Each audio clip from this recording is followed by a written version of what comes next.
নমস্কাৰ ছাত্ৰ ছাত্ৰীসকল, আজি মই আকৌ ষষ্ঠ শ্ৰেণীৰ উন্মেষ পাঠ্যপুথি লৈ আহিছোঁ। পাঠ্যপুথিৰ অষ্টম পাঠ বিৰুবালা ৰাভা পাঠটি বিষয়ে আমি আজি জানিম আৰু প্ৰশ্ন উত্তৰ লিখিম। তোমালোকে একো অসুবিধা নাপাবা, মই প্ৰতিটো প্ৰশ্নৰ উত্তৰ লিখি দিছোঁ, কেৱল তোমালোকে বুজি ল'বা আৰু লিখিবা, চাই লিখিলে হ'ব। মই পাঠটো এনেই চমুকৈ কৈছোঁ যে বিৰুবালা ৰাভাৰ বিষয়ে লিখিছে। ইয়াতে বৰ্তমান সমাজত কিছুমান অন্ধবিশ্বাস কুসংস্কাৰ বৰ্তি আছে, এইবোৰ আমাৰ সমাজৰ বিকাশত উন্নতিত হেঙাৰ হৈ থিয় দিয়ে। আৰু সেই অন্ধবিশ্বাসৰ এটা উদাহৰণ হ'ল ডাইনী বিশ্বাস, মানে ডাইনী হত্যা। আমি সেইবোৰ বাতৰি খবৰত পাই থাকোঁ। প্ৰচলিত ডাইনী বিশ্বাসৰ বিৰুদ্ধে এগৰাকী সাধাৰণ মহিলাই কেনেদৰে যুঁজ দিছিল সেই বিষয়ে এই পাঠত জানিব পাৰিবা। এই পাঠত আমাৰ অসমৰে এখন গাঁৱৰ বিৰুবালা ৰাভা, তেওঁ এই অন্ধবিশ্বাস মানে ডাইনী হত্যাৰ বিৰুদ্ধে থিয় দিছিল আৰু কেনেদৰে তেওঁ এই অন্ধবিশ্বাস সমাজৰ পৰা মুক্ত কৰাৰ চেষ্টা কৰিছিল আৰু তেওঁ এইটোত সফলতাও অৰ্জন কৰিছিলে। তেওঁ বিভিন্ন বঁটাও লাভ কৰিছিলে। গোটেই কথাখিনি এই পাঠটিত আছে, তোমালোকে বুজি পাবা। এয়া চোৱা, মই উদাহৰণ গোটেই প্ৰশ্ন উত্তৰবোৰ একদম 1 নম্বৰৰ পৰা গোটেই ইয়াতে কিমান প্ৰশ্ন আছে 13 নম্বৰলৈ আছে, গোটেই প্ৰশ্নৰ উত্তৰ লিখি দিছোঁ, তোমালোকে লিখি ল'বা। আমি এতিয়া প্ৰশ্নৰ উত্তৰলৈ যাওঁ। আমাৰ প্ৰথম প্ৰশ্নটো হ'ল, তলত দিয়া প্ৰশ্নসমূহৰ শুদ্ধ উত্তৰটো বাছি উলিয়াই লিখা। প্ৰশ্নটো, কাৰ গাত পৰিয়ে বাহ লৈছিল বুলি দেওধনীয়ে মঙলচাই কৈছিল? যে আমি পাঠটোত কি পাইছিলোঁ, কাৰ গাত, কাৰ শৰীৰত বাহ লৈছিল দেওধনীয়ে।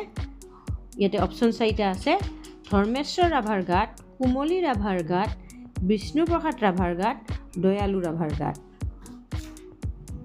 উত্তৰটো হ'ল ধৰ্মেশ্বৰ ৰাভাৰ গাত। এইটো উত্তৰটো হ'ল ধৰ্মেশ্বৰ ৰাভাৰ গাত। এতিয়া খটো চোৱা,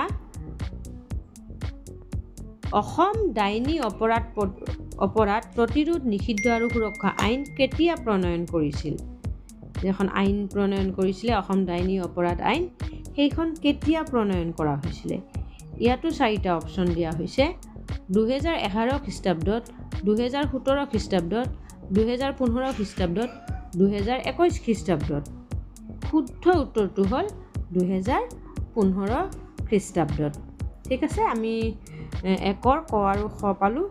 এতিয়া 2 নম্বৰৰ প্ৰশ্ন উত্তৰলৈ যাওঁ। 2 নম্বৰ, তলত দিয়া প্ৰশ্নকেইটাৰ উত্তৰ কোৱা আৰু লিখা। ইয়াতে কেইটামান প্ৰশ্ন দিছে, তাৰে সেই প্ৰশ্নকেইটাৰ উত্তৰ লিখিব লাগে। মই সুন্দৰকৈ লিখি দিছোঁ, তোমালোকে বহীত লিখিব পাৰিবা। প্ৰথম প্ৰশ্ন হ'ল, বিৰুবালা ৰাভাৰ কেনেধৰণৰ স্বভাৱে সকলোকে আকৰ্ষিত কৰিছিল? মানে সকলোকে আকৰ্ষিত কৰিছিল, তেওঁৰ কেনেকুৱা ধৰণৰ স্বভাৱ আছিলে?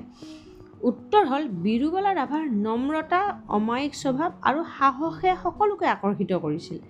তেওঁ নম্ৰ আছিলে, তেওঁ অমায়িক স্বভাৱৰ আছিলে আৰু সাহসী আছিলে তেওঁ। আৰু সেই সাহস আছিলে বাবে তেওঁ অকলেই সমাজৰ সেনেকুৱা অন্ধবিশ্বাসৰ বিৰুদ্ধে যুঁজিব পাৰিছিল। ঠিক আছে, আমি 2 নম্বৰৰ ক প্ৰশ্নটো পালোঁ।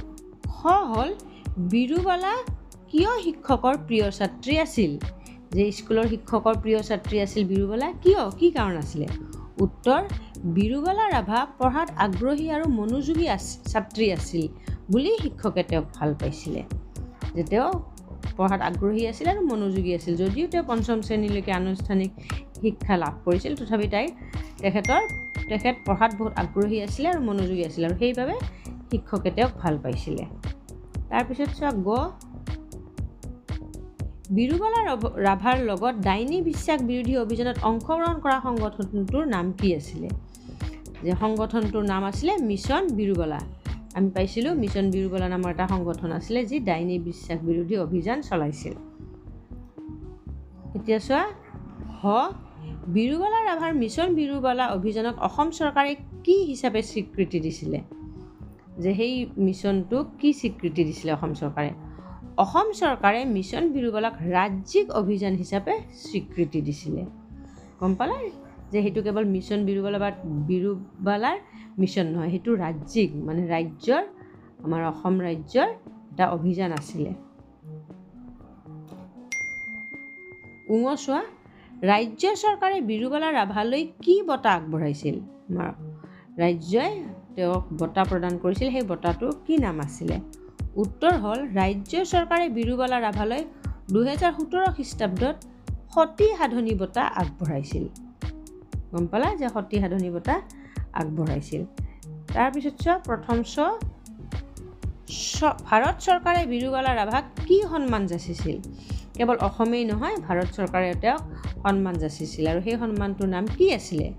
ভাৰত চৰকাৰে বিৰুবালা ৰাভাক 2021 খ্ৰীষ্টাব্দত পদ্মশ্ৰী বঁটাৰে সন্মানিত কৰিছিল।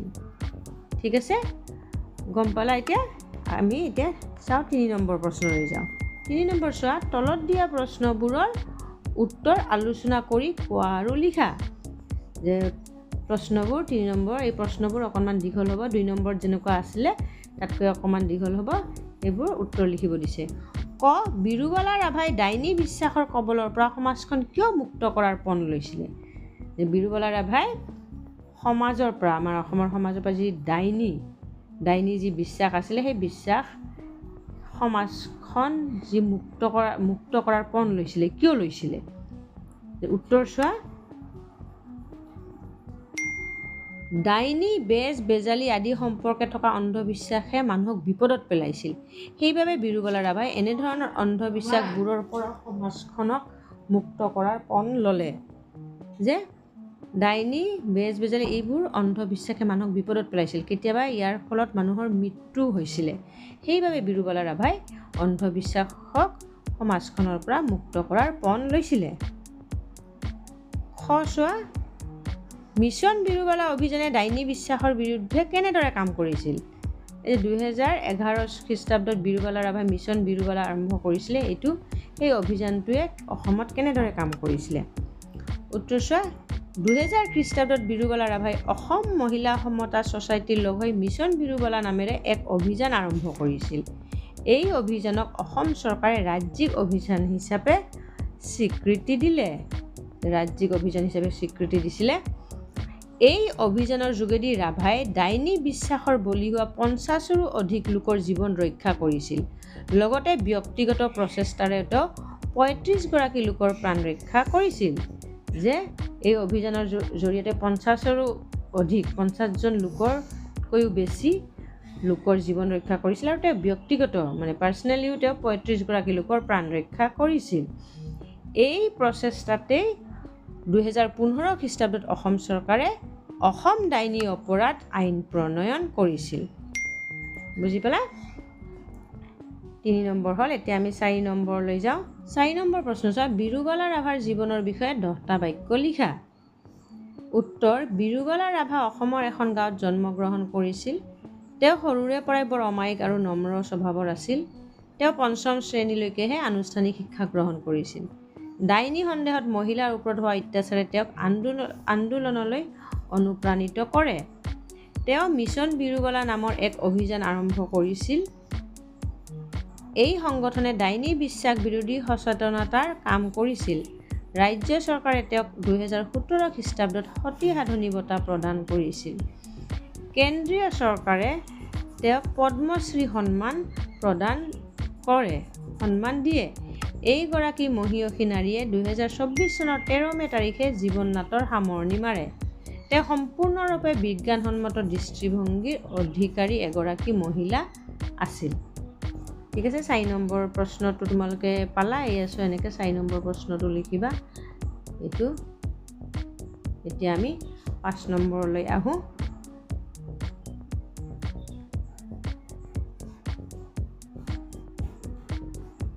অন্ধবিশ্বাসে মানুহক কিদৰে বিপদত পেলায় দলত আলোচনা কৰা। যে অন্ধবিশ্বাসে মানুহক কেনেদৰে বিপদত পেলায়। উত্তৰ, অন্ধবিশ্বাসে মানুহক বিজ্ঞান আৰু যুক্তিবোধৰ পৰা আঁতৰাই লৈ যায়। বহু সময়ত এই বিশ্বাসৰ বাবে নিৰীহ মানুহক ডাইনী বুলি জ্ঞান কৰা হয়, শাৰীৰিকভাৱে কষ্ট দিয়া হয় আৰু কেতিয়াবা মৃত্যুৰো সন্মুখীন হ'ব লগা হয়। ই সমাজত ভয় আৰু বিপদৰ সৃষ্টি কৰে। গম পালা? অন্ধবিশ্বাসে মানুহক কিদৰে বিপদত পেলায়। অন্ধবিশ্বাসে মানে মানুহক যুক্তিৰ পৰা আঁতৰাই লৈ যায়, মানুহে যুক্তিৰে চিন্তা কৰিব নোৱাৰা হয় আৰু বহু সময়ত মানে নিৰ্দোষী মানুহক ডাইনী বুলি ভাবি তেওঁলোকক কষ্ট দিয়াহে শাৰীৰিকভাৱে আৰু কেতিয়াবা তেওঁলোক মৃত্যুৰ মুখত পৰিব লগা হয়। ই সমাজত ভয় আৰু বিপদৰ সৃষ্টি কৰে। ঠিক আছে, আমি 5 নম্বৰ পালোঁ। এতিয়া 6 নম্বৰলৈ যাওঁ। 6 নম্বৰ যে ইয়াতে সন্ধি দিছে, সন্ধিৰ উদাহৰণ দিছে, দিয়াৰ পিছত 6 নম্বৰ প্ৰশ্ন দিছে যে কেইটামান আমাক সন্ধি ভাঙি দেখুৱাব দিছে। তাৰে চোৱা, খ্ৰীষ্টাব্দ এটা শব্দ, খ্ৰীষ্টাব্দত খ্ৰীষ্ট যোগ অব্দ, তাতে অযোগ অ মিলি আ হৈছে খ্ৰীষ্টাব্দ। হিমালয়, হিম যোগ আলয়, অ আৰু আ মিলি আ হৈছে অতীত, অতি যোগ ইত অতীত। স্বেচ্ছা, স্ব যোগ ইচ্ছা স্বেচ্ছা। নবোদয়, নৱ যোগ উদয় নবোদয়। ঠিক আছে, সন্ধিটো পালোঁ আমি খ্ৰীষ্টাব্দ, হিমালয়, অতীত, স্বেচ্ছা, নবোদয়। ঠিক আছে, এতিয়া 7 নম্বৰ চোৱা, তলত দিয়া সন্ধিবোৰ ভাঙি দেখুওৱা। আকৌ সন্ধি ভাঙিব দিছে। তদুপৰি, তদ যোগ উপৰি, সম্পূৰ্ণ, সম যোগ পূৰ্ণ, উদ্ধাৰ, উদ্যোগ হাৰ, উদ্ধাৰ, সংহতি, সমযোগ হতি আৰু চলচ্চিত্ৰ, চলচ্চিত্ৰ, চলযোগ চিত্ৰ। ঠিক আছে, তদুপৰি, সম্পূৰ্ণ, উদ্ধাৰ, সংহতি, চলচ্চিত্ৰ, এইখিনি সন্ধি ভাঙি দেখুৱাব দিছে। এতিয়া চোৱা আকৌ কি আছে, তলত দিয়া শব্দবোৰ সন্ধি অনুসৰি তালিকাভুক্ত কৰা। যে সন্ধি অনুসৰি ইয়াতে কিছুমান শব্দ দিছে, এই শব্দবোৰ স্বৰ সন্ধি নে ব্যঞ্জন সন্ধি সেইটো দেখুৱাব দিছে, মানে লিখিব দিছে। সেইটো চোৱা, যে সচ্চৰিত্ৰ, সংহাৰ, মহাশয়, প্ৰতীক্ষা, দেৱালয়, নীলোৎপল, সজ্জন, সংহতি, চন্দ্ৰোদয়, সমিতি, সম্ভাৱ, এইকেইটা স্বৰ সন্ধি আৰু ব্যঞ্জন সন্ধি কোনবোৰ এইটো বাছি উলিয়াব দিছে। চোৱা, মই লিখি দিছোঁ, তোমালোকে লিখা। স্বৰ সন্ধি মহাশয়, প্ৰতীক্ষা, দেৱালয়, চন্দ্ৰোদয়, নীলোৎপল। আৰু ব্যঞ্জন সন্ধি সচ্চৰিত্ৰ, সংহাৰ, সজ্জন, সংহতি, এইবোৰ হ'ল ব্যঞ্জন সন্ধি। ঠিক আছে, গম পাইছা? এতিয়া চোৱা আকৌ 9 নম্বৰ কি দিছে, যে গামোচাত থকা, গামোচা এখন দেখুৱাইছে, গামোচাত থকা শব্দবোৰ অভিধানত থকাৰ দৰে বৰ্ণানুক্ৰমিকভাৱে লিখা। গামোচাত থকা কিছুমান শব্দ দিছে, এই শব্দবোৰ এইবোৰ কাৰণ, দুখ, বিশ্ব, কুটুম, কিছু, দেওধনী, বন্তি, বাট, সমাজ, দেউতা, কৃষি, দূৰ, সাহস, বতাহ, সিঁচৰিত, সুলভ, এইকেইটা শব্দ এতিয়া অভিধানত, এই যে ডিক্সনাৰীত থাকে, এৰ পিছত বি, বিৰ পিছত চি, বা এৰে কোনবোৰ আখৰ আগত, কোনটো পিছত, সেই যে বৰ্ণানুক্ৰমিকভাৱে তেনেকৈ লিখিব দিছে। এইটো চোৱা, মই লিখি দিছোঁ, তোমালোকে উঠাই দিলে হ'ল বহীত। কত হ'ব কাৰণ, কিছু, কুটুম, কৃষি, কৃষিটো দিছে, এই ওপৰৰ তিনিটা দিছে, আমি কৃষি লগাই দিছোঁ। দন্তীয়া দ, দত কি আছে, দুখ, দূৰ, দেউতা, দেওধনী, বতাহ, বত, বতাহ, বন্তি, বাট, বিশ্ব, আৰু দন্তীয়া হত, সমাজ, সাহস, সিঁচৰিত, সুলভ। ঠিক আছে, এইকেইটা হ'ল বৰ্ণানুক্ৰমিকভাৱে লিখা শব্দবোৰ। 10 নম্বৰ চোৱা, তলত দিয়া শব্দকেইটা ব্যৱহাৰ কৰি বাক্য ৰচনা কৰা। ইয়াত শব্দ দিছে, আমি বাক্য ৰচনা কৰিব লাগে। হতাশ, পৰীক্ষাত ভাল নম্বৰ নোপোৱাত তেওঁ অত্যন্ত হতাশ হৈ পৰিল। পাৰ্গত, বিজ্ঞানত পাৰ্গত লোকজনে নতুন আৱিষ্কাৰ এটি ঘোষণা কৰিলে। অশিক্ষিত, সমাজখনৰ উন্নয়নৰ বাবে অশিক্ষিত লোকক শিক্ষা দিয়াটো অত্যন্ত প্ৰয়োজন। গৌৰৱ, খেলুৱৈজনে ৰাষ্ট্ৰীয় পুৰস্কাৰ লাভ কৰি দেশখনৰ গৌৰৱ বঢ়ালে। বিশ্বাস, ভাল বন্ধু এজনক বিশ্বাস কৰিব পৰা যায়। প্ৰিয় পাত্ৰ, তেওঁৰ সদ্ভাৱ আৰু ভদ্ৰ আচৰণে তেওঁক সকলোৰে প্ৰিয় পাত্ৰ কৰি তুলিছে। ঠিক আছে, আমি এইটো 10 নম্বৰ বাক্য ৰচনা কৰিলোঁ। এতিয়া 11 নম্বৰ চোৱা, 11 নম্বৰ কি দিছে, যে তলত দিয়া শব্দবোৰ লিংগ নিৰ্ণয় কৰি তালিকাভুক্ত কৰা। কিছুমান শব্দ দিছে, তাক নিৰ্ণয় কৰিব দিছে, মানে কোনটো কি লিংগ। মা, পুৰুষ, ৰাণী, অধ্যাপক, শিক্ষয়িত্ৰী, ডমৰা, আইতা, বুন্দা, দেৱী, ল'ৰা, এইকেইটা মানে লিংগ নিৰ্ণয় কৰিব দিছে, পুংলিংগ আৰু স্ত্ৰীলিংগ।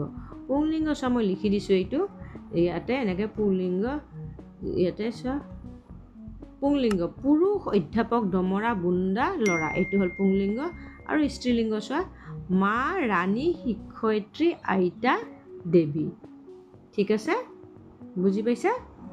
এতিয়া 12 নম্বৰ চোৱা, তলত কিছুমান বৰ্ণ আৰু যুক্তাক্ষৰ খেলিমেলিকৈ দিয়া আছে। অৰ্থ অনুসৰি এই শব্দবোৰ শুদ্ধকৈ সজাই লৈ কাষত খালী বাকচটোত লিখা।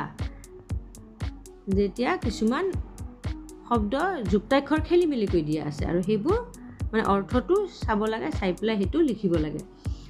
উদাহৰণ দিছে আকাৰে তা তালিবিয়া হ এইটো নিৰাশ মানে হতাশ হয়, হতাশ লিখিব দিছে। মানে এই শব্দকেইটা খেলিমেলিকৈ দিয়া হৈছে, ইয়াক আমি সজাই লিখিব লাগে আৰু ইয়াৰ অৰ্থ এইকেইটা আছে। ঠিক আছে, আৰু এই শব্দকেইটাই ইয়াতে এই বাকচবোৰ যে দিছে বাকচ তাত লিখিব লাগে। এতিয়া চোৱা, হতাশ পালোঁ আমি, এইটো খেলিমেলিকৈ দিছে, অৰ্থটো হ'ল সহজে আৰোগ্য নোহোৱা। কি হ'ব ইয়াতে? দুৰাৰোগ্য। তাৰপিছত এইটো গটো চোৱা, ইয়াৰ অৰ্থ হ'ল সংকোচ, শব্দটো হ'ল কুণ্ঠাবোধ। ভটো চোৱা, অৰ্থ হ'ল ভদ্ৰ, অহংকাৰ নথকা, আৰু শব্দটো হ'ল অমায়িক। চোৱা, কোনো কামত আগবঢ়া ব্যক্তি, শব্দটো হ'ল আগৰনুৱা, যিটো খেলিমেলিকৈ দিছে। প্ৰথম চোৱা, প্ৰথম হ'ল যিটো প্ৰয়াস যত্ন, খেলিমেলিকৈ দিছে, সেইটো শুদ্ধকৈ লিখিলে প্ৰচেষ্টা। আৰু মহান নাৰী, খেলিমেলিকৈ দিছে মহীয়সী। ঠিক আছে, এইটো আমি দেখিলোঁ। এইখন যেনেকৈ কিতাপত দিছে তালিকাখন মই তেনেকৈ লিখি দিছোঁ, তোমালোকে লিখিবা। 13 নম্বৰ চোৱা, তলত কিছুমান জতুৱা ঠাঁচ অৰ্থৰ সৈতে দিয়া হৈছে, এইবোৰ ব্যৱহাৰ কৰি বাক্য ৰচনা কৰা। কিছুমান জতুৱা ঠাঁচ দিছে আৰু তাৰ অৰ্থও দিছে, আমি কেৱল বাক্য ৰচনা কৰিব লাগে। আকাশত চাং পতা, মানে ইয়াৰ অৰ্থ হ'ল অস্বাভাৱিক কল্পনা কৰা। বাক্য ৰচনা চোৱা, ৰাজুৱে যি কথা ক'লে যেন আকাশত চাং পাতিবলৈ ওলাইছে। ঠিক আছে, তাৰপিছত চোৱা, মুধা ফুটা, মানে অতি খ্যাতনামা। ভূপেন হাজৰিকা এজন মুধা ফুটা শিল্পী আছিল। ঠিক আছে, আকৌ চোৱা, সাতঘাটৰ চেঙেলী, বৰ টেঙৰ লোক। তেওঁ সাতঘাটৰ চেঙেলী, জীৱনত বহু ধৰণৰ অভিজ্ঞতা আছে। অহুকানে পহুকানে, ঘুনুক ঘানাককৈ শুনা। পহুকানে শুনা গৈছে যে গাঁৱত এখন নতুন বিদ্যালয় খোলা হ'ব। হিয়াৰ আমঠু, অতি মৰমৰ। নয়না মোৰ হিয়াৰ আমঠু, তাইৰ এটি হাঁহিয়ে মোৰ দিনটো উজ্বলাই তোলে। ঠিক আছে, আমি 13 নম্বৰ প্ৰশ্ন সম্পূৰ্ণ কৰিলোঁ। আশা কৰিছোঁ তোমালোকে একো অসুবিধা নাপাবা লিখিবলৈ। যদি আৰু কিবা বিচৰা বা কিবা সন্দেহ আছে বা কিবা ক'বলৈ আছে, তেতিয়া কমেণ্টৰ জৰিয়তে জনাবা। আজিলৈ ইমানতে সামৰিলোঁ। ধন্যবাদ।